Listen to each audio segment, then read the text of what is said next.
आई तुझ्या मूर्तीवाणी या जगात मूर्ती नाही।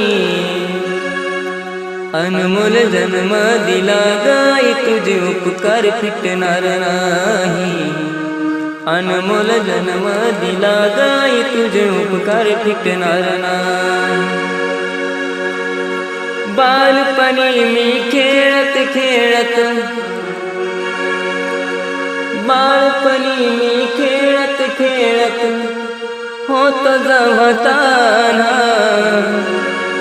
अमृताहुनी गोड पाजलास पान। अमृताहुनी गोड पाजलास पान। तुझ्या या उपकाराची कधी जाणीव झाली नाही।